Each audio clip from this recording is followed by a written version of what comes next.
வங்கதேசத்தை சேர்ந்த யூடியூபர் ஒருவர் இந்தியாவிற்குள் எப்படி அத்துமீறி சட்டவிரோதமாக நுழைய முடியும் என்பதை விளக்கி வீடியோ ஒன்றை தனது சேனலில் கடந்த சில மாதங்களுக்கு முன்பு வெளியிட்டுள்ளார்.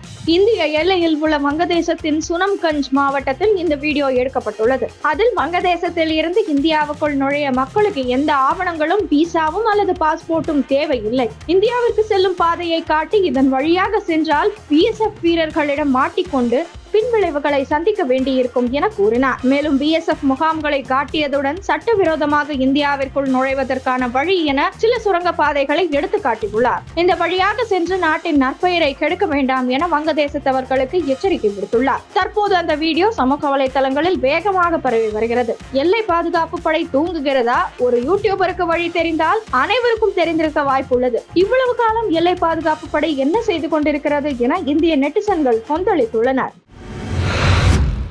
சிவகங்கை பாஜக கூட்டுறவு பிரிவு மாவட்ட செயலாளர் செல்வகுமார் நேற்று முன்தினம் வெட்டி கொலை செய்யப்பட்டது குறித்து வருத்தம் தெரிவித்து தமிழக பாஜக தலைவர் அண்ணாமலை வெளியிட்டுள்ள அறிக்கையில், திமுக ஆட்சிக்கு வந்ததில் இருந்து தமிழகம் கொலைகளின் தலைநகரமாகிவிட்டது. அரசு குறித்தோ காவல்துறை குறித்தோ சமூக விரோதிகளுக்கு எந்த பயமும் இல்லை. சட்டம் ஒழுங்கை காப்பாற்ற வேண்டிய காவல்துறையை கையில் வைத்திருக்கும் முதலமைச்சரோ நாளொரு அரசியல் நாடகம் நடத்தி கொண்டிருக்கிறார். காவல்துறையை ஏவல் துறையாக்கி ஒரு குடும்பத்தின் நலனுக்காக ஒட்டுமொத்த மாநில மக்களும் உயிரை பணயம் வைத்திருக்கும் அவல நிலை வரலாற்றிலேயே நிகழ்ந்ததில்லை. சட்டம் ஒழுங்கை காப்பாற்ற இயலாத, கையால் ஆகாத தனத்தை தொடரும் ஸ்டாலின் தனக்கு முதலமைச்சர் பொறுப்பில் நீடிக்கும் தார்மீக உரிமை இருக்கிறதா என்று சுய பரிசோதனை செய்து கொள்ளட்டும் என்று தெரிவித்துள்ளார். திமுக மீது தமிழக மக்கள் கடும் கோபத்தில் இருக்கிறார்கள். மக்களின் கோபத்தை மறைக்கவே மத்திய அரசுக்கு எதிராக திமுகவினர் போராட்டத்தில் ஈடுபடுகின்றனர் என தமிழக எதிர்க்கட்சி தலைவர் பழனிசாமி கூறியுள்ளார். தூத்துக்குடி விமான நிலையத்தில் பேசிய EPS, தமிழகத்தில் நாளுக்கு நாள் போதையால் கொலைகள் அதிகரித்து வருகின்றன. கசாப்பு கடைகளில் ஆடுகளை வெட்டுவது போல் மனிதர்களை வெட்டுவது அதிகரித்துள்ளது. இது தமிழகத்திற்கு நல்லது அல்ல. தமிழகம் கொலை மாநிலமாக மாறியுள்ளது கவலை அளிக்கிறது. சட்டம் ஒழுங்கு சீர்குலைந்துள்ளது. போலீசாருக்கு முழு சுதந்திரம் அளித்து சட்டம் ஒழுங்கை சீர்குலைய தடுக்க வேண்டும். ஜனவரி 1ஆம் தேதி முதல் இதுவரை 565 கொலைகள் நடந்துள்ளன. தமிழகத்தில் கொலை நடக்காத நாளே இல்லை. தமிழகத்தில் அரசியல் பிரமுகர்கள் மற்றும் பெண்கள் என யாருக்கும் பாதுகாப்பே இல்லாத சூழல் நிலவுகிறது. திமுக மீது தமிழக மக்கள் கடும் கோபத்தில் இருக்கிறார்கள். தங்கள் மீதான கோபத்தை மறைக்க மத்திய அரசு மீது திமுக குற்றம் சாட்டுகிறது. மத்திய அரசுக்கு எதிராக திமுகவினர் போராட்டத்தில் ஈடுபடுகின்றனர். மத்தியில் காங்கிரஸ் ஆட்சியிலும் பாஜக ஆட்சியிலும் அங்கம் வகித்த கட்சி திமுக என்று கூறினார். இன்றைய தினம் தமிழகத்தில் திமுக மீது கடும் கோபத்தில் மக்கள் இருந்து கொண்டிருக்கின்றார்கள். மக்கள் விரோத ஆட்சி நடைபெற்றுக் கொண்டிருக்கின்றது. தமிழகத்திலே சட்ட ஒழுங்கு அடியோடு சீர்கட்டு விட்டது. விலைவாசி உயர்ந்து விட்டது. எங்கே பார்த்தாலும் போதைப் பொருள் விற்பனை அதிகரித்து விட்டது. இன்றைக்கு மக்கள் மத்தியிலே ஒரு வெறுப்புணர்ச்சி ஏற்பட்டிருக்கிறது. இதை மறைக்க நேற்றைய தினம் திராவிட முன்னேற்ற கழகம் போராட்டத்தை, மத்திய அரசின் மீது ஒரு போராட்டத்தை ஏற்படுத்தியது. இதுதான் உண்மை. ஆல்கஹால் அளவு குறைவாக இருப்பதால் 4 வகை மதுபானங்களை விற்க கடை ஊழியர்களுக்கு டாஸ்மாக் நிர்வாகம் தடை விதித்துள்ளது. பீர் வகைக்கு ஆயுட்காலம் 6 மாதங்கள், மது வகைகளுக்கு ஆயுள் காலம் கிடையாது. ஆனால் அவற்றில் ஆல்கஹால் அளவு 42.84% இருக்க வேண்டும். அதைவிட குறைவாகவோ கூடுதலாகவோ இருந்தால் விற்கக்கூடாது. இந்நிலையில் குறிப்பிட்ட 4 மது வகைகள் கடைகளில் இருப்பு இருந்தால் அவற்றை விற்காமல் கிடங்கிற்கு திருப்பி அனுப்புமாறு மாவட்ட மேலாளர்களுக்கு டாஸ்மாக் உத்தரவிட்டுள்ளது. டெல்டா பாசனத்திற்கு நேற்று மாலை 3 மணிக்கு மேட்டூர் அணையில் வினாடிக்கு 12,000 கன அடி நீர் திறந்துவிடப்பட்டது. இதனால் காவிரி கரையோர மக்களுக்கு வெள்ள அபாய எச்சரிக்கை விடப்பட்டுள்ளது. காவிரி ஆற்றங்கரையோரங்களில் நின்று செல்ஃபி எடுப்பது போன்ற நடவடிக்கைகளில் யாரும் ஈடுபட வேண்டாம். கரையோரங்களில் வசிக்கும் மக்கள் பாதுகாப்பாக இருக்க வேண்டும். ஆற்றில் இறங்கி குளிப்பது, கால்நடைகளை குளிப்பாட்டுவது போன்ற செயல்களில் ஈடுபட வேண்டாம் என சேலம் மாவட்ட கலெக்டர் அறிவுறுத்தியுள்ளார். நடப்பு நிதியாண்டிற்கான மத்திய பட்ஜெட்டில் தமிழகத்திற்கு தேவையான நிதி ஒதுக்கப்படவில்லை என்பது தவறான குற்றச்சாட்டு என்றும், இதுவரை ஒதுக்கப்பட்ட நிதி குறித்த விவரங்களை ரயில்வே அமைச்சர் அஸ்வினி வைஷ்ணவ் வெளியிட்டுள்ளார். 2024 முதல் 25க்கான நிதியாண்டிற்கான பட்ஜெட்டில் 2.65 லட்சம் கோடி ஒதுக்கி இருப்பதாகவும், தமிழகத்துக்கு 6,362 கோடி ஒதுக்கப்பட்டுள்ளது. இது பாஜக ஆளும் சில மாநிலங்களை விட அதிகம்.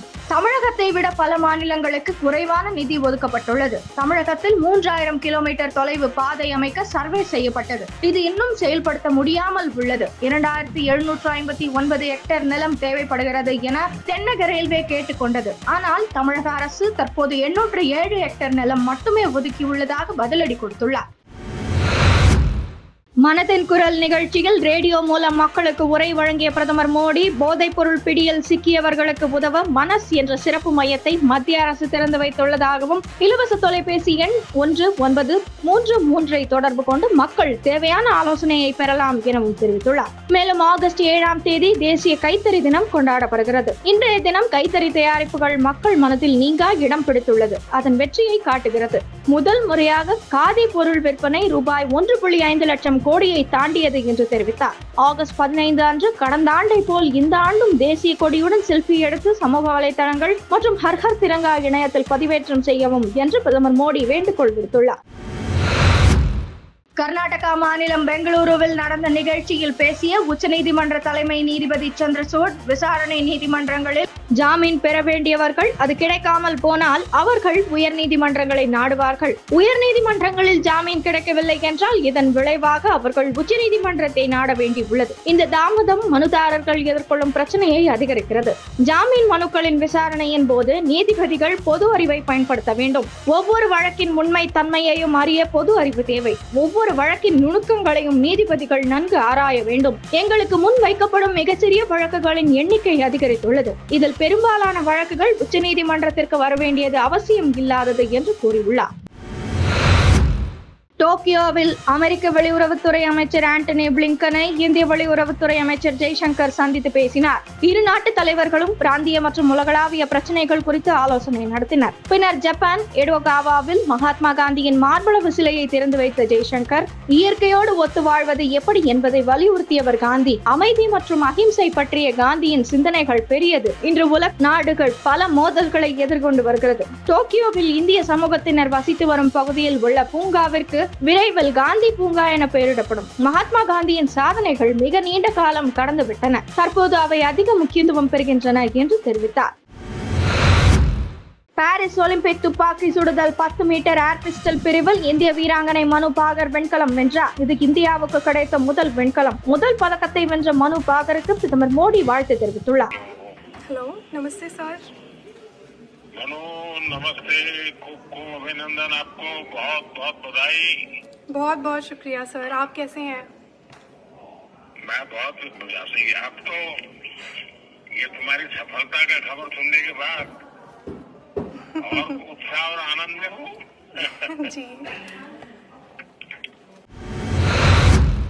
மதுரையை சேர்ந்த தமிழ் ராக்கர்ஸ் தளத்தின் முக்கிய அட்மின் கேரளாவில் கைது செய்யப்பட்டுள்ளார். தமிழ் ராக்கர்ஸ் தளத்தின் மூலம் சட்டவிரோதமாக சினிமாக்களை தொடர்ந்து இணையத்தில் வெளியிட்டு வந்தனர். இதன் மூலம் சினிமா முதலீட்டாளர்கள் முதல் சினிமா நடிகர்கள் வரை பாதிப்படைந்து வருகின்றனர். இந்த சூழலில் தனுஷ் நடித்த ராயன் படத்தை சட்டவிரோதமாக பதிவு செய்த போது கைது செய்யப்பட்டுள்ளனர். தனுஷின் ராயன் திரைப்படத்தை செல்போனில் பதிவு செய்து கொண்டிருந்த ஜெப் ஸ்டீபன் ராஜ் கைது செய்யப்பட்டார். இதுகுறித்து சைபர் போலீசார் நடத்திய விசாரணையில் 12 பேர் இணைந்து செயல்பட்டது கண்டுபிடிக்கப்பட்டது. தமிழ் ராக்கர்ஸ் தளம் மட்டுமின்றி டெலிகிராம் செயலியிலும் ஸ்டீபன் ராஜ் படங்களை வெளியிட்டு வந்தது விசாரணையில் தெரிய வந்துள்ளது. கைது செய்யப்பட்ட ஸ்டீபன் ராஜை போலீசார் 5 நாட்கள் காவலில் எடுத்து விசாரணை மேற்கொண்டு வருகின்றனர்.